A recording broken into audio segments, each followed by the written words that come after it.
Here comes the choo-choo train! Yo, can you hurry this train up? I'm trying to go home and watch Gay niggas talk on my stream for 45 hours straight. Vamos, nigga! I'm sorry, dude. This train is as slow as Jaysobased trying to get an upload out without making 7,000 excuses. No, fat do is... Hey everyone, we're passing through Kabaneri territory. Strap in or die. Damn, bro. I can't even go to the bathroom and unleash my golden showers. Just hold it in, bud.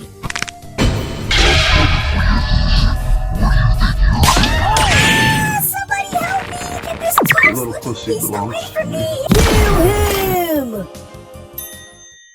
Alright, so we begin in a new station, Argon station. When our MC Ikoma is steel ball running through the station like a dork, almost being late for his child labor. This is the equivalent to how Sheen workers round up Japanese children to slave away at the 87 Spider Hoodie revival. He chats it up with his mate Takumi, discussing his failed experiment with his steam gun, and basically his steam gun specializes in using pressure to propel bullets faster and stronger, being able to shatter through a Kabane's heart cage, which is the only way to defeat them. After some time, Ikoma gets tasked with the job to fix Ayama's gun, and she's pretty much a princess-esque girl. Anywho, the Kotetsujo finally arrives at Argon station, and oh lord, it has been ran through, period blood all over it. It's making my stomach do flips. Everyone aboard gets off the train for repairs and inspections to see if they've been bitten by the Kabane. And if you watch The Walking Dead or played The Walking Dead or Left 4 Dead, you understand the meta. This little girl walks off the train like she's a shit and ignores every single request for inspections. Hey yo, even children must undergo... I'm sorry, I don't listen to blacks. Oops, sorry, crazy girl aesthetic. This random naked and afraid man starts to book it off the inspection pod with him swearing he's not a Kabane. Yeah, right, and I'm 6'5" with dreads that touch my nipples. I'm trying not to laugh, dude. This man Ikoma starts screaming for his life for a man he doesn't even know is infected or not. You flippin'.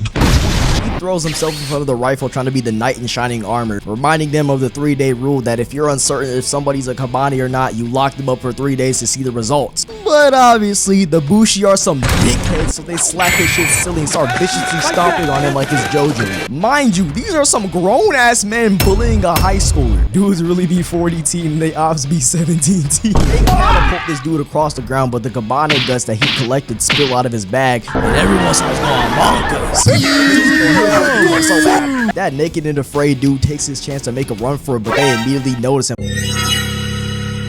in his back, sending him to the lobby. Ikoma expresses his limp dick incel rage about the dude's death, but bro, these niggas do not care. After we cut to the princess practicing her aim with a bow and arrow with Mume in the back sneaking out as she's avidly trying to join the FaZe clan on some cool shit. Mume goes to visit Ikoma and they got this man in the slummiest, bummiest cell known to mankind.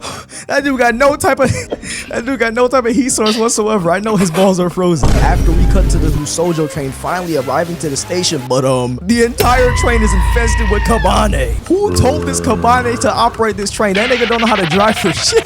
They're gonna attempt to raise the bridge to prevent the Kabane from entering, but it's too late, and the train comes bullets in faster than a NASCAR with ADHD, ramming through the wall and flicking thousands of Kabane into the town, causing mass property damage. And everyone is startled by the sudden quake in town. You would have thought right away even Gorlock the Destroyer did an arm wrestling challenge in the middle of the town. The Kabane let loose and start causing widespread havoc all across the town. Ikoma manages to free himself and begins running towards the location of his piercing gun as we see more innocent people being slaughtered. Bro, I'd rather let 6 kids be sacrificed than Netanyahu for a Popeye's chicken sandwich and a Toon figurine that spent 5 minutes in this hellhole. Just gotta get my nose. Mume and all the higher-ups are about to be evacuated out of the station. They got horses like that's finna do some shit. What are you possibly doing if a Kabane with speed boost starts coming at you? And this dude looks like he does zoom, but he ain't built for these conditions. Ikoma at last makes his way to his piercing gun, drawing in the Kabane at the perfect time. Man's out here moving like a hood nigga with a plasma gun. How do you have this much free time to produce such a lethal weapon like this? He prepares for a battle, but somehow it comes from the top rope, taking the munch out of his arm, but he isn't phased and lets that thing fly. Holy fuck, my dick is hard. Although he took out the Kabane, he was still big. So you want to know what this lunatic does? This dude starts Sayoriing himself. Oh nah. But it seems like the Sayori method worked because he successfully manages to stop the virus from spreading to his brain. Yo, Ikoma, you stopped the virus and killed the Kabane? Yeah, buddy. It's super dead. What? Oh yeah, boom. Back back in the town, all hell is breaking loose. People are getting bodied left and right like it's snowfall until Mume finally shows up, fully donned in a superhero costume. Now, if I was on that battlefield, I would fully don myself and be alone. I know you see it, bro. And this short bus passenger princess is standing on business today against this ugly bastard looking dude. Mume leads straight into action, give these Kabane straight work.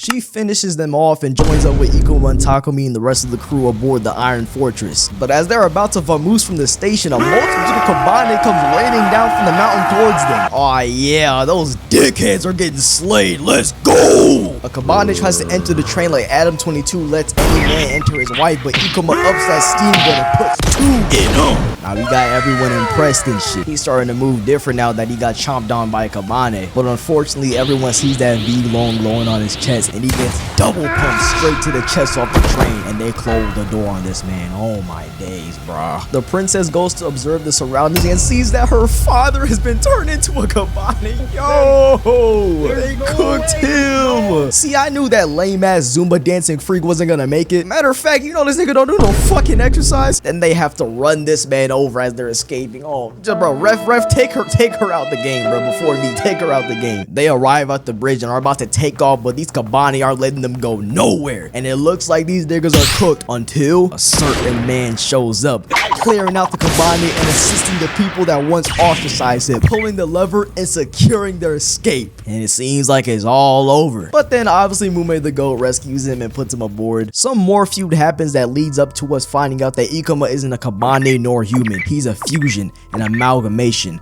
a Kabaneri, the border between human and monster, alongside Mume. But for some reason, these peanut brain simpletons still want them off the train. Like they just saved your lives. And this nigga Ikuma got no backbone, bro. Listening to the commands like a slave. This makes me as mad as opening up TikTok and seeing a race video, then opening up the comments just to see an idiot talking about. I'm black, but Just disregard the whole comment. Anywho, the Iron Fortress is on its way to where the Shogun of all lands is stationed, Kongo Kaku. We get a little training session from Mume and Ikuma, and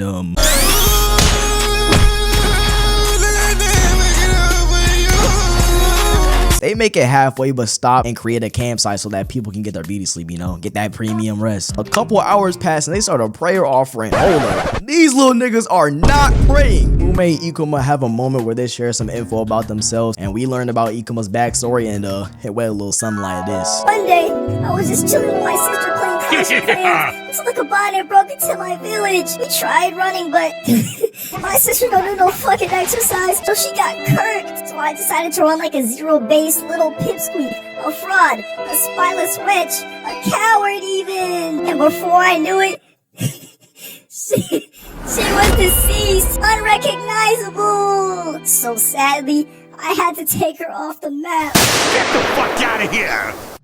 That shit garbage, nigga! And amidst this bonding, these low-life vagabonds are up to some bullshit, aiming to murder Ikuma and Mume, but get halted by the princess. The millisecond Mume processes the situation, she wastes 0 time, expeditiously springing into action. 0 thought process, just straight pea-brained instinct. But Ayame truly stands on business and commands everyone to stop. I like her, bro. She's high-key amazing. After some time passes, this random pregnant lady starts tweaking out as she turns out to be in the process of transforming into a Kabane. Ayame puts Ikuma to a test and starts pressing him to see if he'll turn into a Kabane, but luckily, he doesn't. Dude immediately stops, drops, and rolls to the floor and turns into a Kabane. And if this dumb girl won't turn around, like, bro, what are you doing? I'm gonna eat you raw. I'm totally not bluffing raw. Right hook gets his brain rearranged for acting a fool. And more trouble arises as more Kabane start showing up to the camp. They successfully haul ass before they got cooked. You see, this makes me happy. Because normally in most zombie media, these dumbasses would have been taking 79 minutes to boot up the train and get everyone killed. But they're not like that. Everyone on the train all collectively agreed to isolate them in a separate pod like they just caught COVID-19. And this is how the Hood Council is moving on TikTok. If you dare to breathe someone, touch someone, or be 6 feet near someone in 2020 without a mask. And they are dead serious about this. Homeboy stuck his fingers out for 40 zettoseconds and almost caught one to the dome. As they're about to stop the train, numerous Kabane climb aboard, and get to slaying. We even get Zoro reincarnated, putting in 2017 Westbrook numbers. Zoro enters the train and encounters this guy right here who pulls out a knife, but obviously he gets killed off the bat. Fuck was he thinking? Dude whipped out a kitchen knife against the Elden Ring boss and thought shit was sweet. Like, no, nigga! Dude really brought a knife to a nuke fight. Mume kicks into action, firing multiple shots at Zoro, but bro was just effortlessly evading like it's a walk in the park. After some people get turned into 5-piece combos, the Bushi, Ayame, and every helping hand make a stand against the Kabane like it's a 2020 BLM protest. But of course, these weak-ass defenses don't do zilch, but it was just a trap. They begin blasting like there's no tomorrow, sniping and lighting them up like lighters. Kurusu goes off to collect his katana while the group plans to clear off the second wave of Kabane on the roof, and then airdrop into the next cart to provide aid. Oh my days, I love this show. Simultaneously, while Ikuma and Mume make a break for it, Kurusu is in the train handling these level 1 Kabane. Like, dude, he did not have to hit him with this nasty ass combo. Ikuma leaps into the air, piercing the heart. Mume uses him as a steps stool to take out 3 Kabane in effortless fashion. She spins, hits a trick shot. They keep progressing forward with Ikuma putting a hole through him like ace. Side note, I can't believe this guy was really getting rage baited by dad jokes in the Grand 26. What a dumbo. Anyways, Mume has to stay behind due to using up all her energy reserves. We shift to Zoro, dashing towards Kurusu, and it finally seems like he met a mortal capable of withstanding his power. Both go back and forth, clashing and defending, but low-key, it's cooked. Oh no, that's my man's. Why you gotta do him like that? They drag him back and send some lackeys to go get bro a med kit in a big pot. Hopefully broski will be swell. Ikuma finally makes his way to the cart of action but almost passes out, but luckily Ayame is a W woman and offers him her blood. He absorbs and hops down the cart and begins to hit Friday Night Funkin' Punch combos on Zoro, finally banishing bro to the Shadow Realm. Damn, Zoro, you will kinda not. B maybe slightly miss. Everyone is saved and everything does indeed turn out to be swell. And now it's time to keep heading on to the next station. On the way there, the Bushi are testing out Ikuma's steam gun invention, and these things certainly pack a punch. Suddenly the train stops and they sight a random station in the distance. Mind you, this is not the station they're supposed to be heading to. If only my mom stopped at McDonald's every time I got back from the There could be potential survivors in that station, so they prepare a rescue mission. And I'm gonna let you boys and girls know now. This rescue mission was a trap. Mume gets pulled aside for a chat with this one dude, and I already don't like him. Flipping goofy goober dork. Got a patch over his eye like he's Gojo or Kakashi. You are not a part of the big 3 of blindfolded dudes in anime. He looks like he would try to sell you liquid morphine in the back of a trailer park. He reminds her how she needs to complete her mission and that she needs to stop mingling and hanging around these commoners, these thugs. But she says she's been to a Japanese O Block before, so she ain't bothered by these so-called thugs. So she turns around and dips, but he tries to behead her, but she repels the hit so nonchalantly. Okay, I see you. She talks herself, but then bro pulls out a pistol. Oh no. This is like that one JoJo's video. As they're devising a scheme, Mume chimes in, and I'm here to tell you right now, she does not follow this plan whatsoever. They deploy and head to the crane to move this miscellaneous object obstructing the path of the track. And they all snap their necks, and what did I tell you? She does not follow the plan. Full on Tyreek Hill sprinting straight to her demise. She's gonna bust down the door and immediately get into action, throwing explosives and clearing out a wave Kabaneri with ease. Or so you thought. She makes a smoke screen and walks each and every single one of them down. Ikuma and the others finally arrive at the boiler room and find Mume fully intact. She decimated and eliminated all of them. They pull the lever to activate the crane, and I just shit my pants because what the fuck is that? Thousands of Kabane start arising from the ground, making everyone lock in and haul ass. The object is almost lifted off the track, but of course Mume wants to be an absolute numbskull and tries to fight any Kabane she lays her eyes on. And although she does low-key cook some of them, she lets one out of her sight, which goes on to chomp Ikuma's arm while he's operating the crane, but he takes him out. Now he's got to focus on Mume because she was battling the Kabane, met her match, and got thrown into the cavern like a used condom, making him have to leave the crane just to save her. Wow. Wow.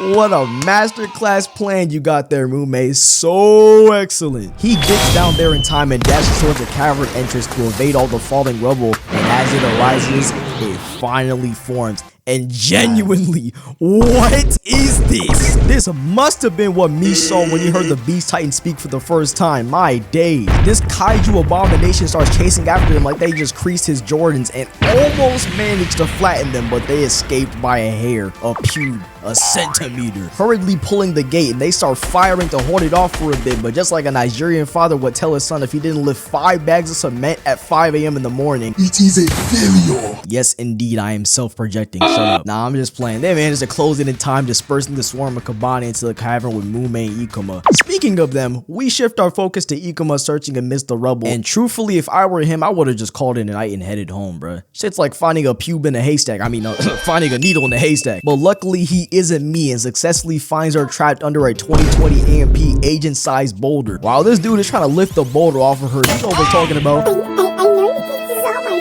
fault. Gosh, what a shocking discovery. Fuck out of here. Before he can even do that, he gets rolled up on by a swarm of Kabaneri moving like 70s bullies. All they're forgetting is the snaps and the varsity jackets. But even with the sheer amount of Kabaneri, he charges in head on, fearlessly taking out each and every one of them until there's no more. After Mume passes out, the rest of the cast finds her and frees her from the boulder. They want her to rest, but she immediately goes looking for Ikuma and finds him. Ah, nah, Twin got put on his back. This is how you would find your homeboy after he went over to the Hello Kitty's girl's house for one night. They start to make it back up to the surface towards the Iron Fortress, but then the kaiju starts forming again, but instead he tweaks out. I don't even know what's happening, bro. Like, did this nigga just seriously pump fake their demises? Because we all know damn well he would have flat Stanley'd all of them. Shit has me more confused than watching whoever orchestrated this very evident scripted duel. As they're planning their grand escape like a black dude finding out his girlfriend is pregnant with triplets, they round up all combatants on the Iron Fortress and get ready to put them down for good. Kaiju's gonna begin to hawk them down with immense speed and determination. I ain't never seen a nigga move this fast to kill someone unless they got a Hellcat in return. Takumi lets it get close as possible, firing a cannon shot at it, beaming it straight in the head, scattering the Kabaneri like falling leaves onto the Iron Fortress. He then continues to chase after them after he just ate a cannonball straight to the Domski for breakfast. Ikuma and Kurusu kick into action, getting cover fire from the bush. 1 dead, 2 dead, 3 dead, 4 dead, killing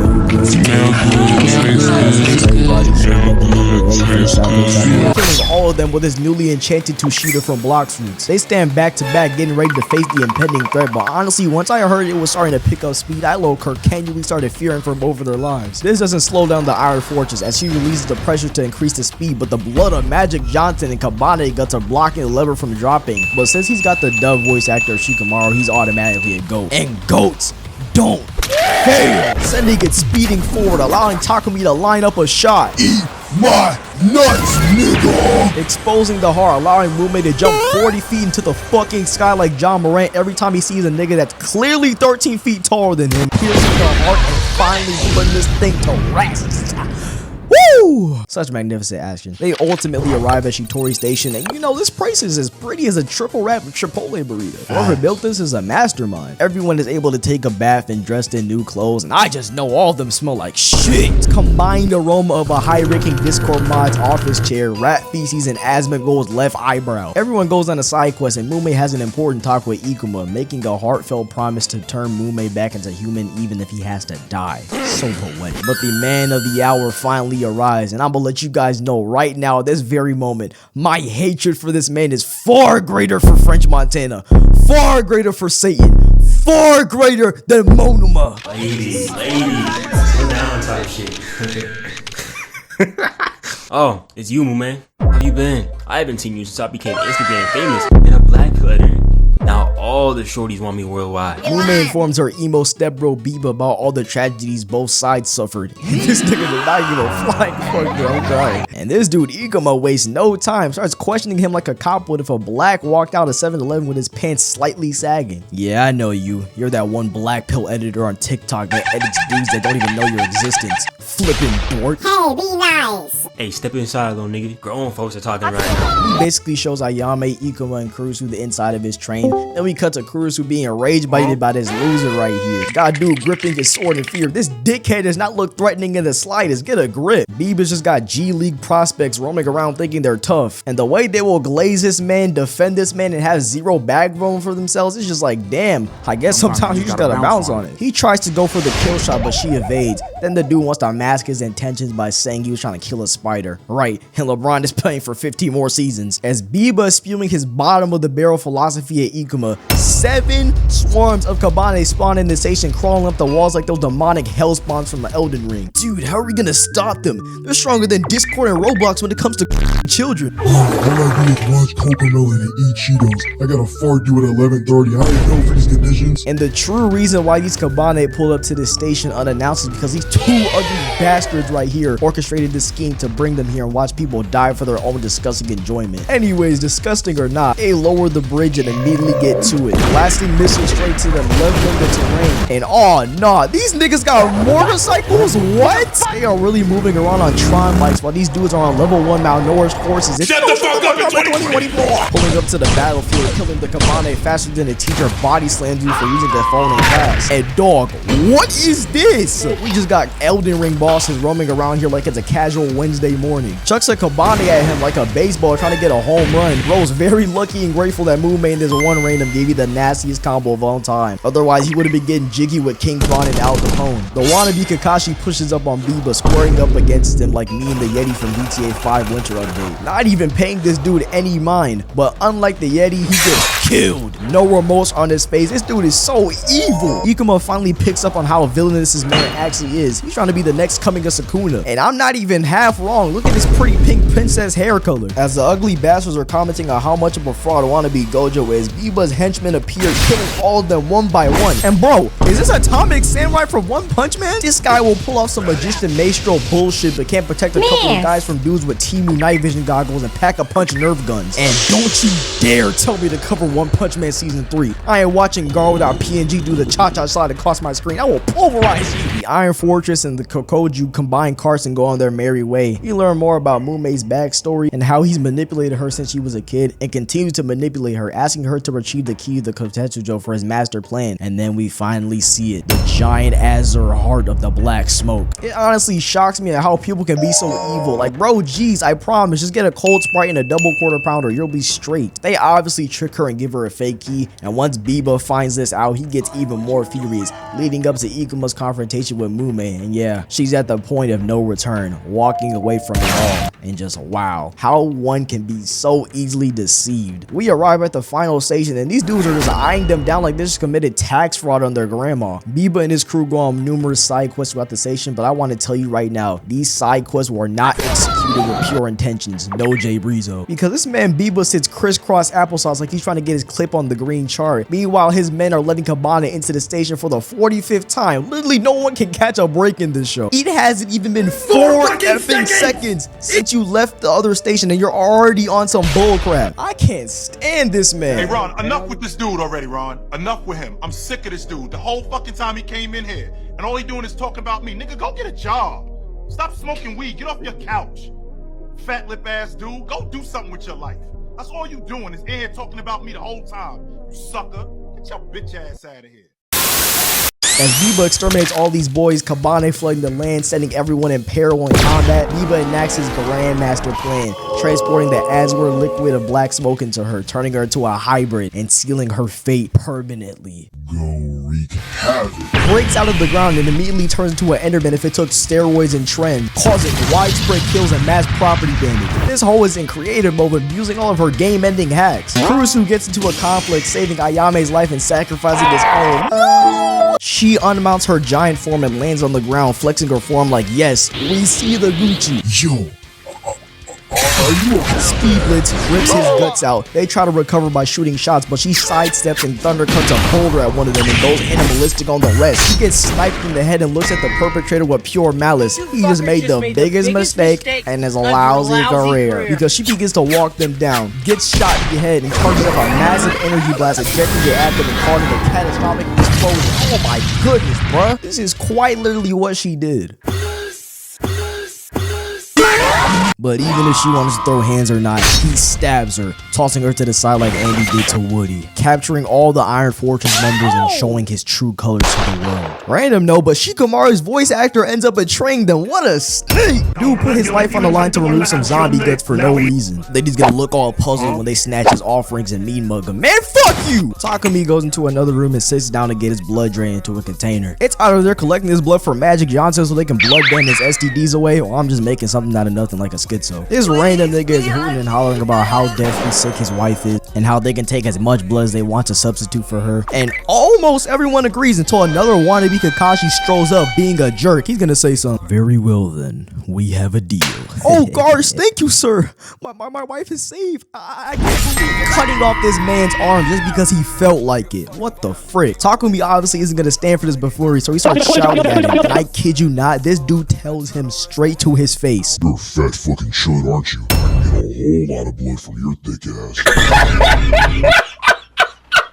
Anywho, nighttime passes. Ikuma, Takumi, and a bunch of other random humans are planning a grand revolt against Biba to rescue Mume. And I was just like, dude, she's already going. She isn't coming back. I'm deeply sorry, bro. Like, give it up. But since they aren't me, their plan is to make their merry way up to the engine room, which is at the front of the train where Mume, Biba, and multiple of his other associates are located. Him and Takumi have a truly heartfelt conversation. Everyone gears up, and then the revolt begins. Ikuma poses as a regular train member, walking out in a hooded white, cloak. He argued with the Biba associate as a distraction, and boom, Takumi, Yukina, and Kajika activate the steam valves, releasing it everywhere as a smokescreen. Everyone charges in, pummeling the henchmen like how Waffle House employees annihilate their customers. Ikuma slides in with a sidestep. Sit down, boy, these my keys now. And I'm weak as hell, dude. Takumi was out for blood. He wanted Shikamaru's voice actor gone. But it turns out he was just an intel spy and that this whole thing was an act. Instantaneously calm bro down like he just showed him a picture of chicken quesadillas. No cap, I low-key want some right now. The wannabe Kakashi is gonna take a combatant for hostage, but once he realizes his plan is doo-doo crap, he punts him towards him and gets ready to eliminate, but Ikuma blocks. He's gonna come and relentlessly attack, putting Ikuma on the defense, but he stands firm. Ikuma finds a weak spot, disarming him with a swipe and linebacker charging him into a wall. He sees a gun and oh my goodness, dude, you can't utilize your hand instead? I promise you, this is exactly what would happen if you beat a dude in the street fight and he just decides to uppull and go rah rah rah. He tries to perforate Ikuma, but Takumi bashes his skull into the ground. Dude acted so high and mighty, and this whole time all you needed to do was bash his skull in like a pumpkin. Biba's informed about what's going on and orders Mume to kill Ikuma. Whoa. I hate this man so much, bro. Somebody please strap a bomb to his chest and detonate it. He doesn't have a heart anyway, so it won't do anything. Mume refuses, and Biba whips out the azure black smoke syringe like he was Dr. House. She tries to run away, brutally beating up these henchmen on her way to escape, but she sadly gets subdued and rejected by the syringe,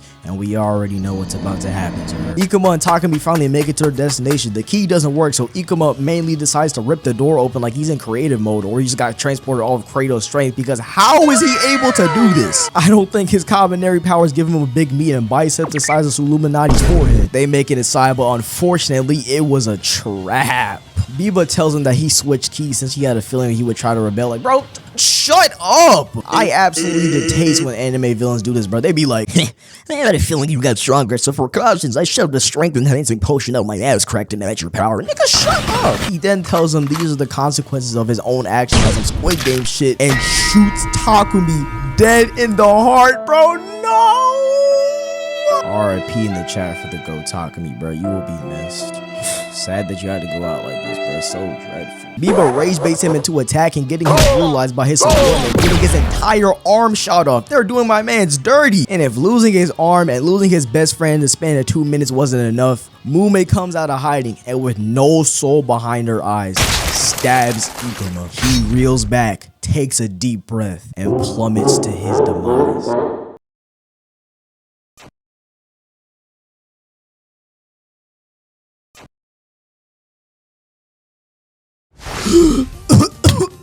How in the world did I survive? We're in the final station. They're having this weak ass Kage summit type meeting. I don't have to, bro, I really don't care what any of them say since I know they associate with Biba's villainous ass. Matter of fact, this man right here is his father. He struts down the stairs being pulled aside by one of his henchmen. The henchman asks if they should keep the black smoke under wraps from the people. He then counters by saying, is he the only one who knows this? And when he asked this question, I knew he was cooked, because he then proceeds to impale him due to saying yes. This is what happens when filthy commoners get a hold of vital info. We cut back to the Ikoma on the beach, and I feel so horrid for bro. He's so traumatized by the mere sight, no, the mere presence of Kabane. Scares his man straight so badly that he has to go into hiding. His dog got removed from him the second Takumi was shot for sure, bro. The trains arrive, and Biba, wrapped up like a burrito, looked like he's about to be sent to a white room. But basically, Ayame and Biba came to an agreement. He's basically gonna pose as his...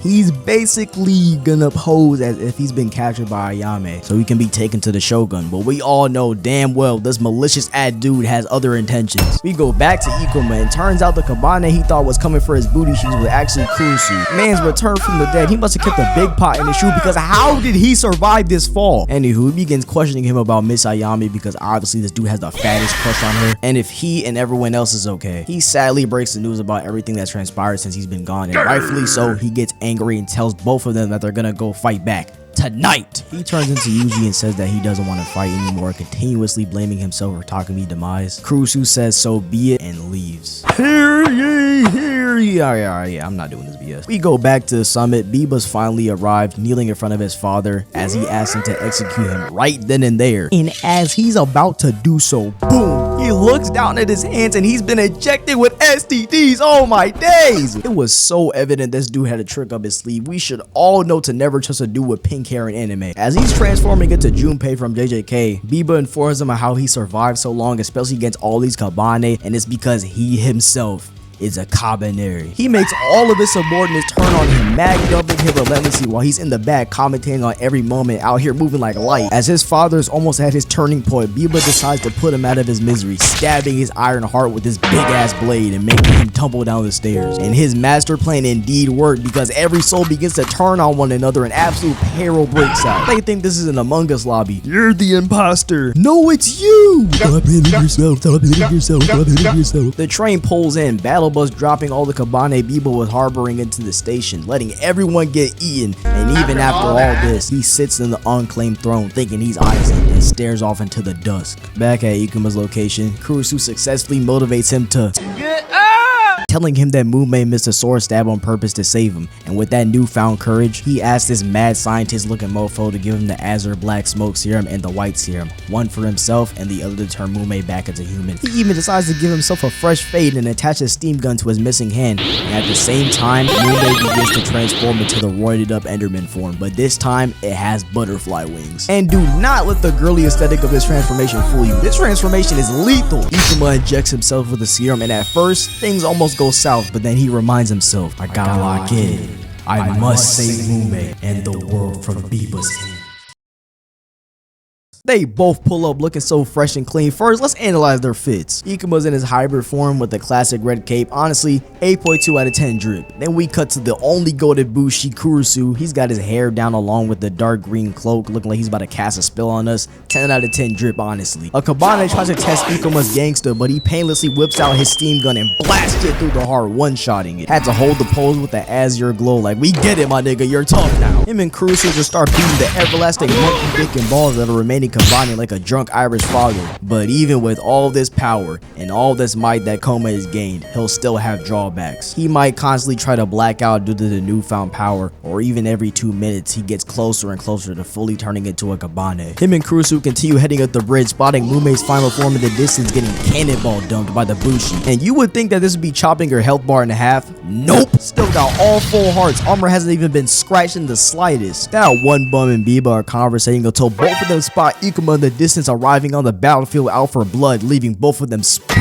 Yeah, damn straight, I know they feel that newfound aura being emitted. He walks up, backhands him, uppercuts him. They try to regroup and surround him in numbers, but Kurusu is on timing, preventing all of them from even getting a shot off, allowing him to flash up and get some hits in. He snaps his neck to see the one bum Naruto running Thomas the Tank Engine on PCP towards him. He's got this big ass grin on his face like he's about to do something so monumental Helen Keller will regain sight and hearing. His lackeys come and try to pin him, but he lets them know that you cannot stop a man while he's on a mission, shoving them out of the way, charging up the Azure release, blasting and blowing up the train in the air. The bum somehow still survives and engages in combat, trying to stab him from the top and bottom, but Ikuma overpowers him, puts the gun to his chest, letting him know his death was long overdue, and pow! finally killing this loser ass mongrel. Let's go! And Biba sees this happen and finally decides to step into battle. The bridge being split in half, leaving crew and Como on each side, with one being full of Kabaneri and the other leading to Mume. And we all know which one Kurusu wants him to take as he does so, hurrying towards Mume. Her final form collapses on the ground when she senses his Azure butterfly in her spirit realm, aka his presence. He's about to whip out the white serum and eject Mume with it, but Biba finally spawns in, starting the final showdown. They both dart in, crossing weapons. He reels back and goes for a thrust, getting it blocked. He does a spin shot, blasting Ikomo away and putting him on his back. He tries to recover but gets impaled through his chest. This doesn't halt him though, breaking his sword and tackling him onto the ground. He stomps him in the face, maneuvering behind him and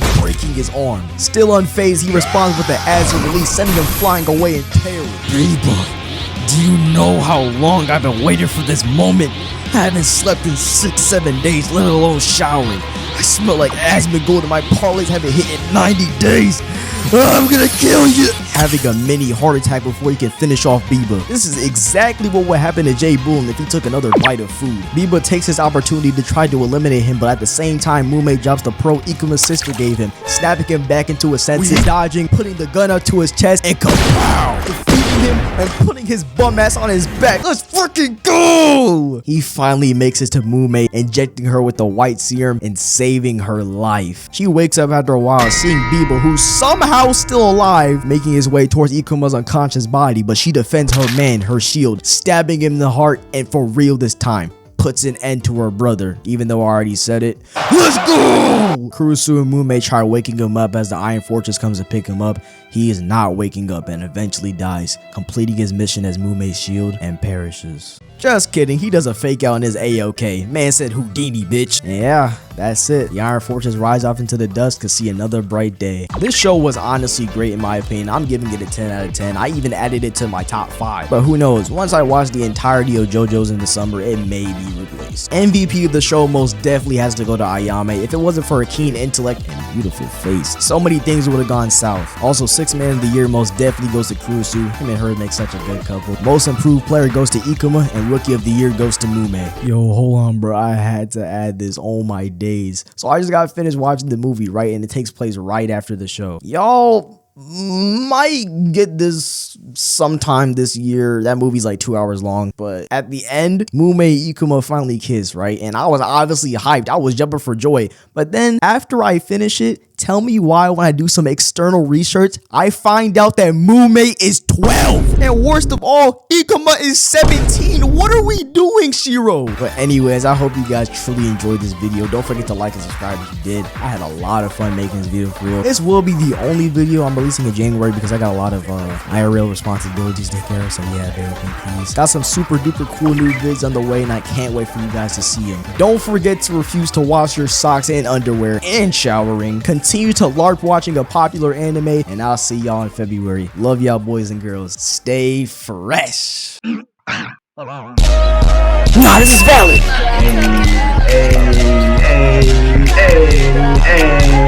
Hey.